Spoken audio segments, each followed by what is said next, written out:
So hello guys, welcome back to our YouTube channel law with love. तो आज हम राजस्थान के पॉलिटिकल क्राइसिस के ऊपर बात करेंगे और मैं सारी बातें आपको एक एक करके बताऊंगा और उसका डीप एनालिसिस करके मैं आपको बताऊंगा, और जो आज का करंट अपडेट है वो भी मैं आपको आगे की वीडियो में बताऊंगा। देखिए, इस पॉलिटिकल क्राइसिस की शुरुआत होती है जब राजस्थान के deputy chief minister mister Sachin Pilot अपने कुछ एमएलएस को लेकर रिबेल पोजीशन में मानेसर में जाकर बैठ जाते हैं, एक रिजॉर्ट के अंदर। उसके बाद मिस्टर अशोक गहलोत जो चीफ मिनिस्टर हैं राजस्थान के, उनकी सरकार खतरे में आ जाती है। इसके बाद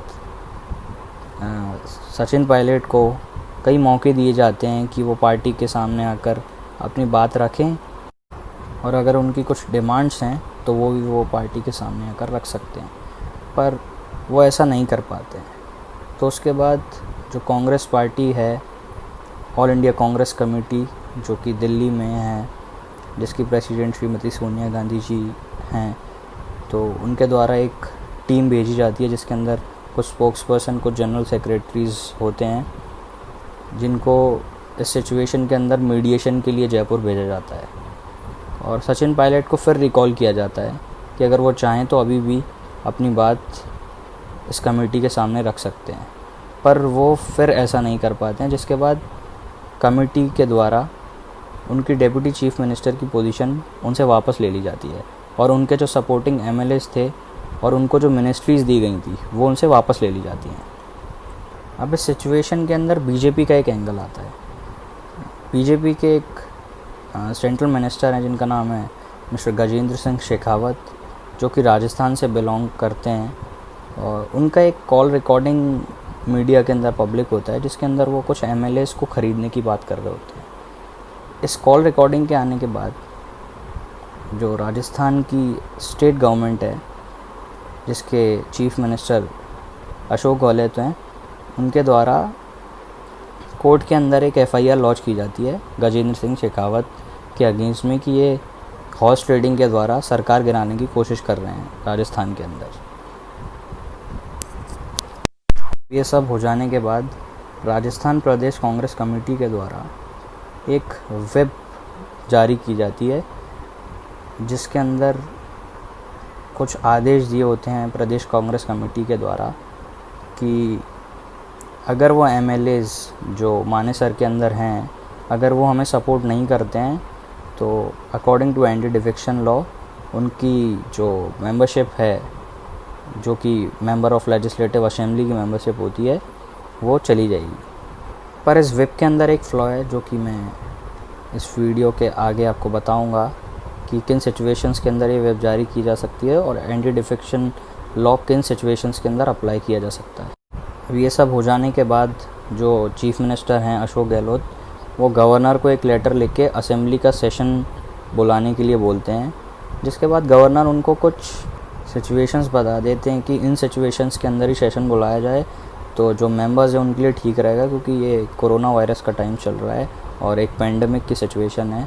तो इसके अंदर कुछ सिचुएशंस हैं जो उनके रेगुलेशंस हैं, उनके द्वारा सेशन बुलाया जाए। तो आगे मैं ये भी बताना चाहूँगा कि गवर्नर्स की पावर क्या होती हैं, क्या वो एक इलेक्टेड चीफ मिनिस्टर से क्वेश्चन कर सकते हैं या नहीं, और मैं कुछ सुप्रीम कोर्ट के वर्डिक्ट्स भी बताऊँगा जो उन्होंने गवर्नर, प्रेसिडेंट और जजेस के लिए बोले हैं। तो ये तो थी सारी सिचुएशन। अब ये पूरी सिचुएशन सुनने के बाद आपके मन में कुछ सवाल उठ रहे होंगे, बेशक उठने भी चाहिए, ये सिचुएशन थोड़ी कॉम्प्लिकेटेड भी है। तो पहला सवाल तो है पार्टी विप को लेकर और एंटी डिफेक्शन लॉ को लेकर। तो जैसा कि मैंने आपको बोला, इस पार्टी विप वाली बात के अंदर एक फ्लॉ है। देखिए, तो जो पार्टी विप है वो सिर्फ according to the anti defection law वो सिर्फ असेंबली का सेशन जब चल रहा हो तभी दी जा सकती है। पर इस केस में क्या था कि जो कांग्रेस पार्टी थी, प्रदेश कांग्रेस कमेटी राजस्थान की, उसने असेंबली का सेशन चले बिना वेब जारी की, जो कि इलीगल है, आप नहीं कर सकते ऐसा। बट अब ये जो प्लान था अशोक गहलोत का, शायद ये प्लान रहा होगा कि उनने गवर्नर को लेटर इसलिए लिखा होगा कि लेजिस्लेटिव असेंबली का सेशन बुलाया जाए, उस असेंबली के सेशन में पार्टी विप जारी की जाए, और उस विप में जब जो सपोर्टिंग एमएलएज़ हैं जो मानेसर में हैं, वो अगर इसके अगेंस्ट में जाते हैं तो एंटी डिफेक्शन लॉ के तहत उनकी जो मेंबरशिप है असेंबली की वो डिस्क्वालीफाई हो जाए। अब मैं आपको बताना चाहूँगा, according to anti defection law 2 situations के अंदर ये लॉ अप्लाई होता है। पहली सिचुएशन कि किसी पॉलिटिकल पार्टी के 2/3 या उससे ज़्यादा अगर मेंबर किसी पार्टी को छोड़कर दूसरी पार्टी में स्विच करते हैं तो उनकी मेंबरशिप नहीं जाती है, उनको दोबारा इलेक्शन लड़ने नहीं जाना पड़ता, वो ईज़िली सपोर्ट करते सकते हैं दूसरी पार्टी का। और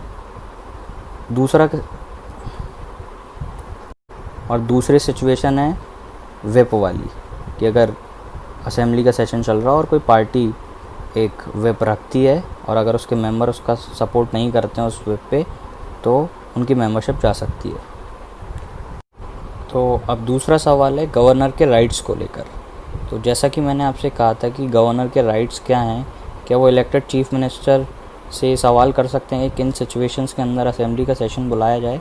देखिए 2-3 सिचुएशन हैं जिनके अंदर गवर्नर के पास राइट है कि वो सेशन बुला सकते हैं। जैसे कि अगर गवर्नर को लगे कि किसी पार्टी या किसी सरकार ने अपनी मेजॉरिटी असेंबली के अंदर खो दी है, पर इस सिचुएशन में ऐसा नहीं था। हम सब जानते हैं अशोक गहलोत के सपोर्ट में अच्छे मेजॉरिटी के एमएलएस थे, तो उनकी गवर्नमेंट प्रॉपर सेफ थी, तो ये वाला सीन तो इसके अंदर होता नहीं है।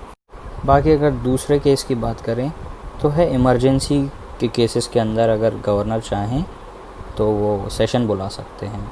अब यहाँ पर क्या हुआ कि गवर्नर जी ने कुछ गाइडलाइंस रख दी चीफ मिनिस्टर के सामने कि इन सिचुएशंस के अंदर सेशन बुलाया जाए तो ज़्यादा बेहतर रहेगा। तो मैं बोलना चाहूँगा कि गवर्नर के पास कोई इस तरह का राइट नहीं है, और अगर इलेक्टेड चीफ मिनिस्टर सेशन बुलाना चाहते हैं तो वो बुला सकते हैं। गवर्नर को कोई राइट नहीं है कि उनसे क्वेश्चन करें कि इन गाइडलाइंस के ऊपर सेशन बुलाया जाए। और अब मैं आपको बताना चाहूँगा कि ऐसा नहीं है कि गवर्नरों के द्वारा ये पहली बार किया जा रहा है। 2-3 केस ऐसे पहले हो चुके हैं जिसके अंदर गवर्नर इस तरह का एक्ट पहले भी कर चुके हैं, और इसमें सुप्रीम कोर्ट के अच्छे खासे वर्डिक्ट्स हैं जो मैं आपको बताना चाहूँगा। एक वर्डिक्ट था उत्तराखंड का वर्डिक्ट, जिसमें सुप्रीम कोर्ट ने बोला था, supreme court said and I quote that governors and जजेस may also commit havoc mistakes। और एक तिरुपुरा का और केस था जिसके अंदर सुप्रीम कोर्ट ने बोला था, supreme court said and I quote that president is not a ruler of state and their given verdicts is a point of review sometimes unquote। अब ये तो थी सारी सिचुएशन जो मैंने आपको बताई पूरी एनालिसिस करके।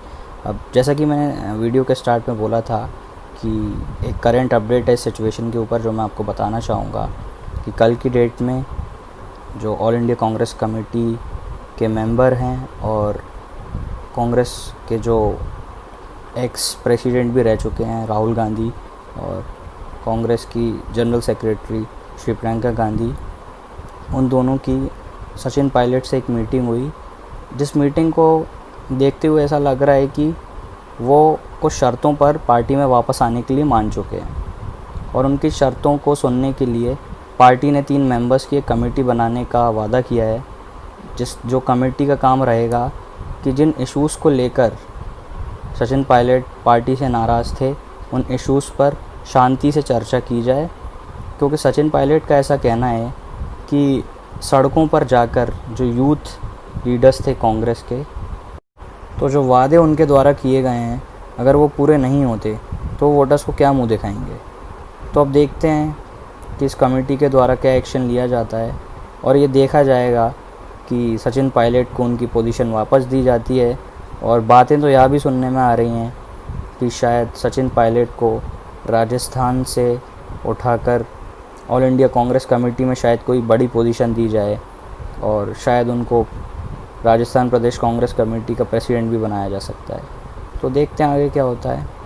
और लास्ट में मैं ये कहना चाहूँगा कि ये जो सिचुएशंस हम देख रहे हैं, जिसकी शुरुआत मध्य प्रदेश से हुई, जिसका हमने एक ट्रेलर कह सकते हैं आप राजस्थान में देखा, और कई और जगहों पर भी जो सत्ताधारी पार्टी है, मैं शायद नाम लेने की ज़रूरत ना पड़े आप, सब समझ चुके होंगे मैं किन की बात कर रहा हूँ।